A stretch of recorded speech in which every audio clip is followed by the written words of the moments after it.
New trending freezer panel. এই freezer প্যানেলটা কিভাবে কাজ করে চলেন আপনাদের ছোট একটা ক্লিপ দেখাই।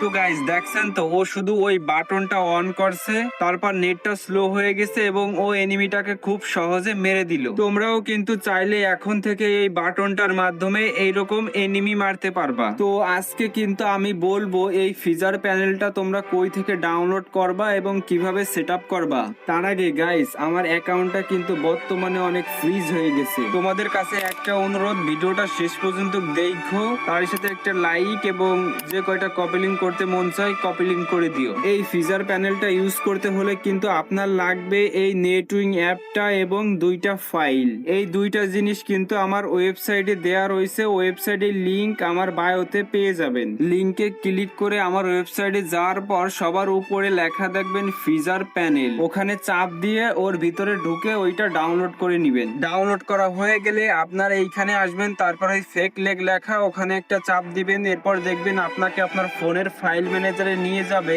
এইবার এখানে এসে যে কোনো একটা ফাইল দেখে উপরে ওই টিক মার্কে চাপ দিয়ে ফাইলটা ওখানে সেভ করে নেবেন। এইবার করবেন কি, এখান থেকে ব্যাক করবেন, তারপর প্লে স্টোর থেকে জেড আর্চিভার অ্যাপটা নামাই নেবেন। এরপর জেড আর্চিভার অ্যাপের ভিতরে ঢুকবেন, এরপরে ওই ফাইলটা যেখানে সেভ করছিলেন ওই ফাইলের ভিতরে যাবেন। এইবার করবেন কি, ফেক ফাইল লেখা ওখানে একটা চাপ দিবেন, তারপর এখানে আসার পর এপিকে ফেক ফাইল ওখানে চাপ দিয়ে ওইটা ইনস্টল করে নেবেন। এটা ইনস্টল করা হয়ে গেলে এইবার আপনারা করবেন কি, এখান থেকে ব্যাক করে তারপর ওই অ্যাপের ভিতরে ঢুকবেন। ভিতরে ঢোকার পর আপনারা প্রথমে এইরকম একটা ইন্টারফেস দেখতে পাবেন। এইবার করবেন কি, ওই জায়গায় একটা চাপ দিবেন, তারপর দেখবেন অন্য সাইটে নিয়ে যেতে যাবে, তখনই করবেন কি একটা ব্যাক বাটনে চাপ দিবেন। এইবার দেখবেন কি আপনাদের এই জায়গায় নিয়ে আসবে। এইবার আপনারা করবেন কি, হাতের ডান সাইডে নিচে 3 লাইনে একটা চাপ দিবেন, তারপরে সেটিং এ একটা চাপ দিবেন। এইবার করবেন কি, ওই জায়গায় চাপ দিয়ে এটা ইংলিশে করে ওকে করে দিবেন। তারপর দেখবেন কি অ্যাপটা আবার রিস্টার্ট নেবে। এবার এখানে আসার পর করবেন কি, আবার ওই জায়গায় চাপ দিবেন। এইবার অন্য সাইটে নিয়ে যেতে গেলে একটা ব্যাক বাটনে চাপ দিয়ে ব্যাক করে চলে আসবেন।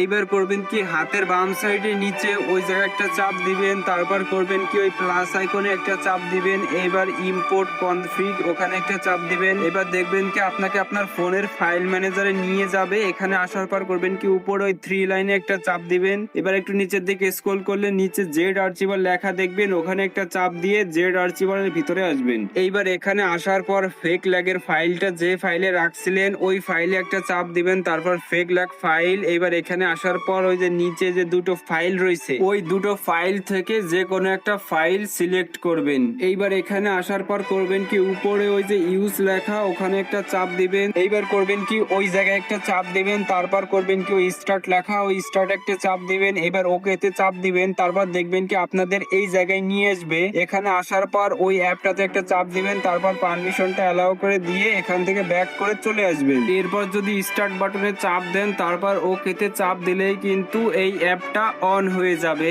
আপনারা যদি ওই বাটনের সাইজটা একটু বড় করতে চান তাহলে ওই যে হাতের ডান সাইডে 3 লাইনে একটা চাপ দিবেন, তারপর সেটিং এ একটা চাপ দিবেন। এবার এখানে আসার পর ফ্লোটিং উইন্ডো ওখানে একটা চাপ দিয়ে উপর থেকে ওটা আপনার মন মতো বাড়াই বা কমাই নিবেন। এরপর নিচের যে সেটিংটা রয়েছে ওটার মাধ্যমে আপনি ওই বাটনের কালার পরিবর্তন করতে পারবেন। তো আপনার পছন্দ মতো কালার রেখে ওই যে সেভ লেখা ওই সেভে একটা চাপ দিবেন। তো ব্যাস, এবার এখান থেকে ব্যাক করে আপনারা সরাসরি গেমে ঢুকবেন। গাইস, এটা কিন্তু আপনারা প্রথমে আপনাদের গেস্ট আইডিতে ট্রাই করবেন। তো এই ছিল ফ্রিজার প্যানেলের ফুল সেটআপ ভিডিও। আশা করি আপনাদের ভিডিওটা